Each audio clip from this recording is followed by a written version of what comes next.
เลยผู้เชี่ยวแม่เนี่ยวันน่ะเฮลัยจานมาริโกนะเราพุ่งคลองส่งเตะลุงเลยมีปุ๋ยส่งเตะอินสบายอินสิไปปูกินตูสัตนะอัปสายกระหายเจ้าการเชื่อเชื่อวังอินลุงเลยคงวิจารณ์อินเดียดาพินด้วยสุรคาร์นีนะ Municipal Council status อะไรในเวต้าให้เฮียตัวซองอินลุงเลยขบุยกันไอโอตุระกันทันเตเงยนะขบุยมาโซนจุนจังระวันเรียนเวทให้กระตูอันนี้ลุงเลยขบุยจันทินะเมลลุงปุยโมอันนี้ลุงเลยขบุยดินบุญสังโซอาจารย์เทนาตานาทุกลูกนักเสียงทุกเสียงเกยเตลุลโปกัตเตลเวฮีกันโนมเบนีอามาสายลุงเลยขบุยลุงเลยมีปุยเตลุงเลย Municipal Council อินเดียเวลตากฟังอินวันละยานลงปุยนัทูก็สวยมาสักเบลทูอันนี้ทุกด้านส่วนสุรคาร์โปรเจกต์เรียนตักโปลุงเลย Municipal Council กันในตากส่วนไอ้ implementing agency ที่กันเราในเวทีตัวโน้นตาa project siam thei te kan lo ni ve don ta lung le ya dang lam na sa thak he municipal council hian a khen don ani chutiam taka lung le ta na ro thu ru por chua ka ani tur ang song ni tira a office tur te po ti pui kina honga asum ma mo dai vai tur ang poลุงเลย Municipal Council ตาหน้าตาตู้จูผู้เจ้ารังท่าไก่ช่วย MNF สุรคาร์นี่โควิดฟังอินสุขารสัตย์ที่จุกันตรงเงี้ยมาเสียลุงเลยขบุยเฮียอินเดียดัดพินวายาเซตูลทราวน์เราดิเฟนส์ตามูมาโซกมาโซนนัดเตียนเลยLMC ผู้อามาบัตรสิทธิ์ผู้อามาเนี่ยก็ถึงกูเราดิโซโดนเมลายเฮียลุงเลยมีปุยเต้นเฮ LMC เราเตรียมส่งเมฆกูฮีงุ่นตะกันไอตัวเฮอินทันน่าเฮียริลรูฟิมตะกันวอดทับตูรินลุงเลยมีปุยส่งเต้นก็เงียตักเปี้ยวตัวชัวลุงเลย Municipal Council เราเปลี่ยนส่งแม่ตัวเฮียบางไงตู้เอ็นกอลตู้อามาว่าเบียงที่มันยังอินนุเตปตู้เตโซฟาตู้เตกัวลุงตู้เตโอยมุหิลตู้เช่นกินอะไรทั้งตัวนี้จู่ฟังชวนสุรคาร์มาลาณดูดาลาสุรคาร์มาลาณติชวนอุกตุมาสุรคาร์มาลาณสุรคาร์ development ในตัวรังเตปอสวยเสียละ MNF party อินาอันเล่นผางMNF party ฝักกันหลบผางเตียสุรคาร์มาลาณรังเราดูดาเสียตู้เตลุงเลย Municipal Council ตาเทียเราเรียนตัวตาหนังฟิบละวะลุงเลยมาส่วนนักตู้เตะสุรคาร์ลุงเลยมาส่วนนักตาหน้าอัฐตัวเตะเราเวลคัมเทเซ็นทรัลสุรคาร์ลุงเลยมาส่วนนักตัวตาหน้าอัฐตัวครั้งเตะเราเวลคัมเทไม่มีเราเตะสุรคาร์เลยเซ็นทรัลสุรคาร์พวก มั่วไม่เป็นวัดปกติน้ำตู้ลุงเลยมินิสเตอร์council lah dia councillors deh executive committee le chairman tiga chairman chuan lung lei van nei na tok tur hi ani ang song in kan tok phalong ti te ko lo ni ko kia chu wang chuan voina hian ti tak seta lung lei ni pui te kan gen tu chu le ka cha tu chu state sarkar thopui thei tu central sarkar ko thopui thei tu lung lei municipal council lah hian atram khat na hi chuan i thak thi ka bu chu tu dang tan de la fin lung lei ko pui ta lung lei ni pui ta kan chu ko ta ke ma ni mal ta ka u le na ta do ni ni be he ka sai do ni apoi dang le chuan ma teu khan ma ni lo kala ni e pol then khatin lung lei bypass ko ta na sarkar masai na sumata sa MNF sarkar uzauram tha ka foi sarkar chuan bypass no siam na maklovin lung lei ko pui chunga ko siam na an pot penga he hi kan tu lawani ki tin tu chuale lung oi lo na lan ti rial te ko kan ti ti wa me fa koi te lu le te ru lung lei bypass no siam na nuai sang kha ta tok lo nuai sa kwa tok lo sorbar ma sa hun lai da ania tim sarkar ma sa thil ti zom tu lo wa te ko min lo pu te wa ni mai the he hi chiang ta ka soi du bypass road hi India ra ko pui sang sanga ko pui ni ande chuan bypass road kan nei de effect do ai north east ko pui da te pui bypass road hi nei de effect ka ma distes sarkar tana sumatana bypass road siam hi sen ngai ni asiam na tu scheme lian om renga asiam na tu state sarkar ko sa te heklavin compensation zong de la pek na la vetting na tu scheme om reng la ya state budget state te na la ya state budget ta na lo ti ve khang la tum kha tum na ding lo ti lo top tu ra ni chu wa chu ka sarkar chu mun ta kana le wa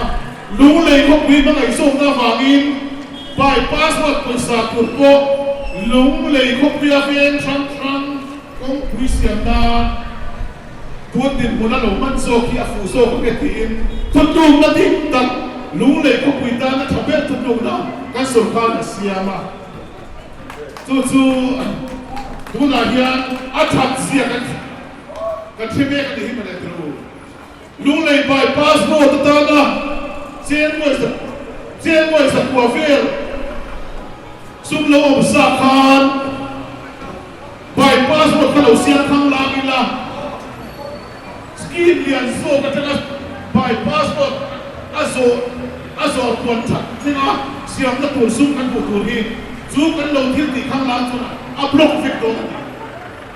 chu wa chuan zo na tham ni chuang lo em tam siam na dai ko ti lo sum kha bypass mo na ta na lo bang khan la khan lo ban khang la kha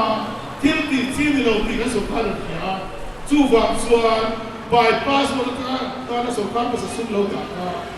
a tha so ka a tur so ka a fin tha so ka ka so kha na bang hi a lo om ka ti ya lung le ni pui te he tu ka vai ko lo pui chuwa tu na hian bypass mo siam na tur chu a siam na tur scheme dik tak bangin NHIDC elin a siam don ta ni mi da khan ken da ta chua ka ni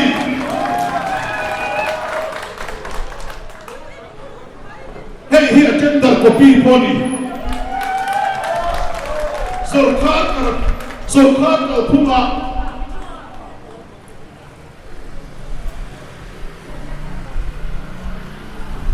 Sulkhan Khawpui Fund Sa Lovin Fund Approve Sa Lovin Tender Suak Ngai Lo Chu Wang Chuan Ministry of Road Transport and Highway Satanin Lunglei Bypass Road Chu Asiam So Na Dai Compensation Zong Pian Ngai Zong Pro Pay Effect Na Scheme Matanin Kan Siam Dona Tuna Ek Thamma To Thena Tur Isi Lawa Bul Lo Tan Tin Tang Hi Tha Kan Tilawani Ti Kan Chief Minister Na Soi Kha Atakin Tula Hela Lo Khen Lebe Tan Lunglei Khawpui Na So To Chu Bypass Road Dai Fan Bộ bề nó phá nó ôi lâu tu tới bộ khác cả thứ soi lâu ngay thật yếu cái đồng rất chẳng xua khổ thêm thế mà bypass một khắp bốn lâu chân người ta sẽ là Ministry of Road Transport and Highways Royal NHITC here bypass road siêu nan here nuôi sinh bị hết sang số định em ăn tiêu một lâu này để Sulkhan là lâu của tôi đó Abultan to na kha an ni na chung zong kan telo an ti thua thiang lo e process lam pak chuka nge ka chen ka na lam te ko han ti vela ta khia vela ni chu wang chuan Lunglei bypass road chung chang a hian an department le kan chief minister te na Sulkhan Khawpui na hi afu sia foi na chung kan to ke ta ni ti lo bypass road siang lo se asumi te ma se ko ka te thuang kan bypass road kha lo tem darin lo siam lo lai te do ke tai la se pa Sulkhan na su tak tak kan mu ni kan mu thei do ni na ni chu ba kan mu thei het ya na bypass road ta na samson lian tham a oma a DPR ka siaman ni tana thoan ni tan mai mu ni a ka lo ong e bypass road ta na Congress Sulkhan na an lo ta bypass road ka man lo fa ani alo mang tero adom le ka soi le ku su Lunglei Khawpui a hian pason na tho he angin pason na da tho ani ya ke ma department ve atam ko hian mason na enge mo za kan thu ve me ka Lunglei Khawpui che le ko hian amunai kan lo ni zon ni lo be tu na hian Lunglei Khawpui mu trang thanga Sport and Youth Services Department te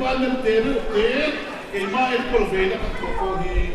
nuai si ka le sang ni nuai si ka le sang ka chuan ni nuai si ka le sang ni lo fe ni zo ran ko ni ta ma ai zon ge ya ko so Sport Department ni chút tiền nó là cái này tạm chút thuộc đấy rồi chú vàng xuân Mizoram Sulkhan ya Lunglei Khawpui hi Khawpui chân cả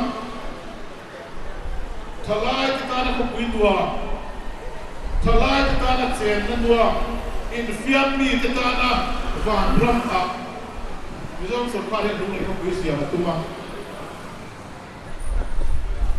Step games kan le Lunglei na mo to is games kan le don chuan Lunglei a hian thengila thaso ko ma me o facilities kan le thaso don ma ma ni wa me te kan official te chuan ti ni Zawk daya nuai sang ni chuangin Sports Academy sakmen ania National Sports University campus ta ni la kin le kin te anu ne thok towa techno area group lian du point academy world class siamnan athado ne ko te ne na tuna hian le of interest ke ma ko bi du thon toni Lunglei hi North East Medina India Rama Sports Academy that naber India Rama Sports Academy thaber umna Lunglei Khawpui hi cô thì sẽ sồn lắm cái mà là tụi nhật an ot met ko ani rasi vela district sports complex ko isang isa wala di met ania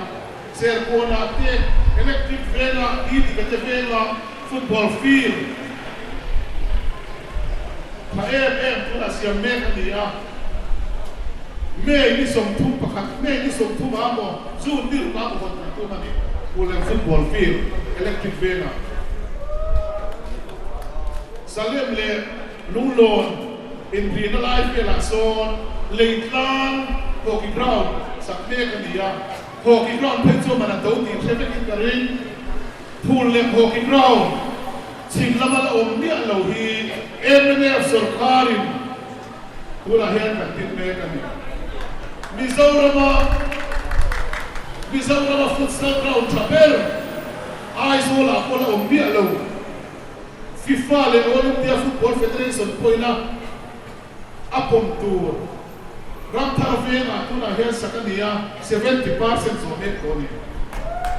pu kuya ko sakne kani chutiang sel chuan thuam loe mola kan phule pa masak tia ko pa dan te lo fu lawa te na quality te ko thak a thalo te te ke so sa ke si thiam pe lawa thuam loe mol hi lunglei khawpui tan chuan kan win pri ani talai ka pon kan mai na in fiam ni su tin kan mai na vet thuam loe mola phul le thatchi FIFA standard pa so ko dia talai ka pon no le ka sia chu ta chuan kan tu to mai lo mania kan chief minister sa om tak lunglei a local tumin lunglei khawpui a hian sa na in khel ve the na ai lik te bo khel the na tu flat light lunglei in fiam ni kan mo an ot ne kan chief minister mania kwang to lunglei khawpui thuam loe muang kan win please na tia ma hian ai lik te bo khel the na tu ko pa flat lights and the awards Mizoram sarkar aron fuadona Pathian Zara le lunglei khawpui Zara lunglei municipal council MNF sarkar asarkar arin om khop baya chu asir bi ku sarkar asin si khatram poin sis sarita sit kwa hichuan MNF in chakthina chan san leya sit dia se pm in chakthina chan san nei me kan ti foin report ati chu atan chhozel ni chuan LMC MNF sarkar te tak na dik don ti chiam achiam ti dan dia alum nan lunglei khawpui a hian Mizoram tournament ro pui ber tu te singa mi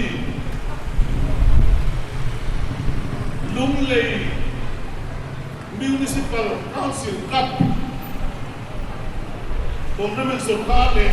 lunglei DFA te kan ko pika ko se na waya lunglei wan sapet ko das waya ngete ne Pathian Zara gandama lunglei wimpli thuam loe muang nge ya flat light en noya lunglei mungale tan fate kan in khel lo na ni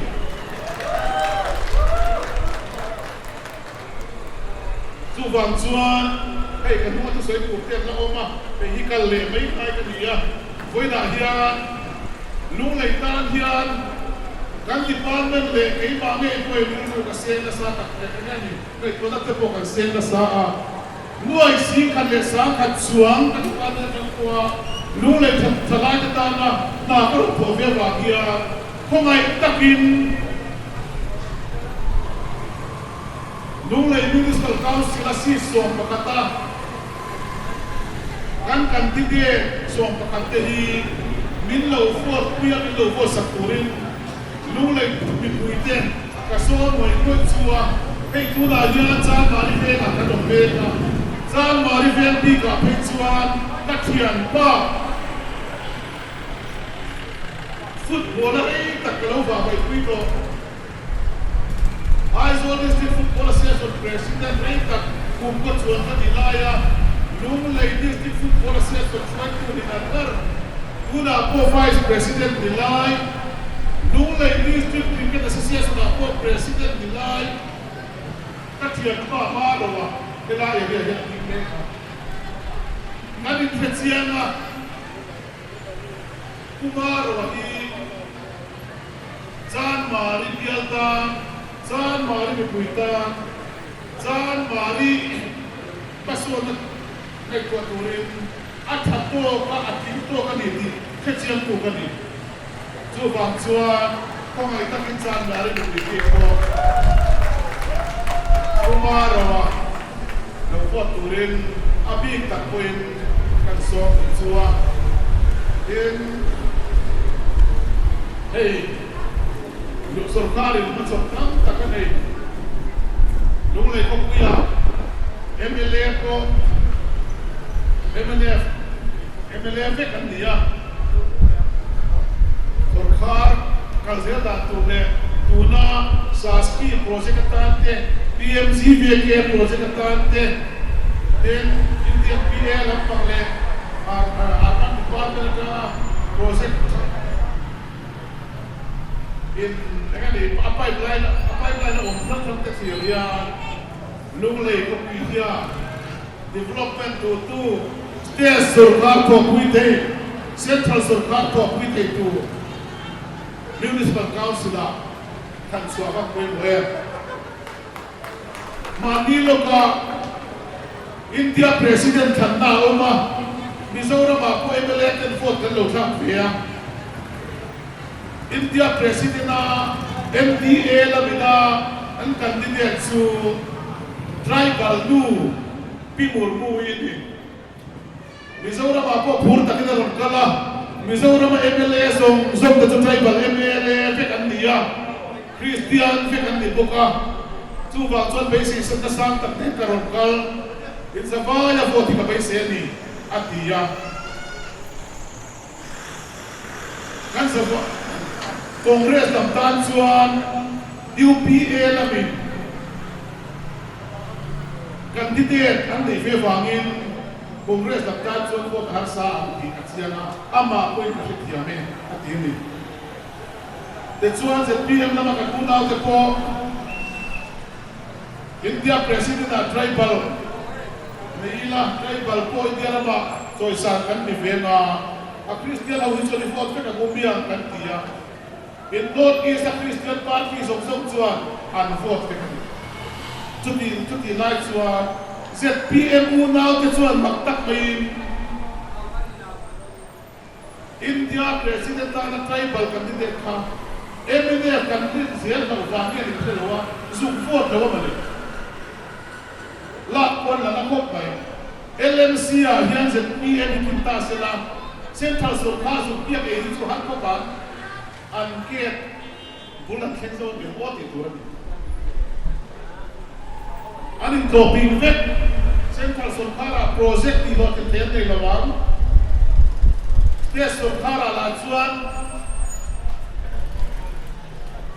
kan Sarkar sosial kan Sarkar bina saya yang tujuan dia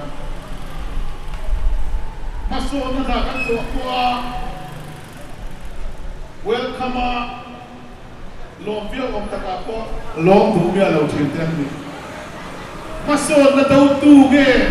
Lunglei Khawpui dia masuk na tu kan santi don di poin kita rekomend an kongres na mula tu ko an mula di lau dia terau unala notice pun sama aku ikan tahu mah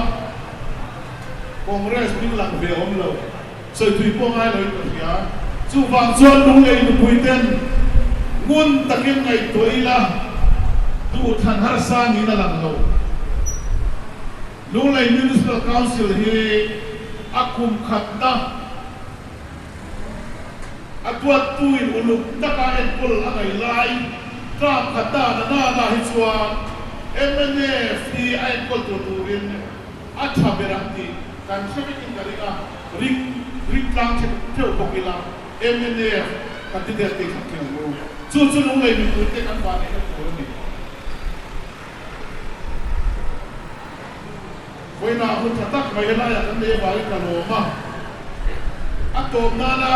very big news ka soi bo chai he ne ai so lai ni la ya Assam Rifles an oma mi zo to phot chuan foreign na on po ni sela foreign na on po ni la Assam Rifles mi zo tam tak thina them tu di me ya ka moi lo song lo sela so la ya Assam Rifles kan ko pilai ni la ya omring so chu ko tam tak ta chuan so la ya kal tak ruat ko sari rulat na ni achan chu so la ya son nun na mi zo thalai te tam tak kan sa tu tak chu mai pe la ba ai so ko hi moi pe sela world class facilities te kan ko pilai ni ya hian om sela lal de na center te kan ko pilai ni ya hian om sela tin mi zo thalai te kan ku ba itam takin Assam Rifle hian son so le lo nge atia kan chief minister lo ni chin sarkar senior tak pui khopui lai li la ya kana si pai son suak ka ngai lo ati ni ka lo ma se voina chuan Assam Rifle ni motor som li in anin tiar chuak mua ni he til thel hian puzoram thanga hi mizo te bin shwai turin mizoram sarkar kai shwai turin atling to kani atilani ka shia voina hian kati mai hi ni mai la state minister ke pakat ni mai la thiat pa chong lo mai the ma se central sarkar ko ministry chunga ko kan party ai ole ke ma mi hala koin long thu ka sei tua then kan chief minister masalam tel ki thei lawan ngai te andor rot ina ati rot ni ta ka pa dia asua ko dia long thu sei tu kan pai ka hi a choi moi da ko asua dia se ka ko mai ati ka ka sei ko no se ko me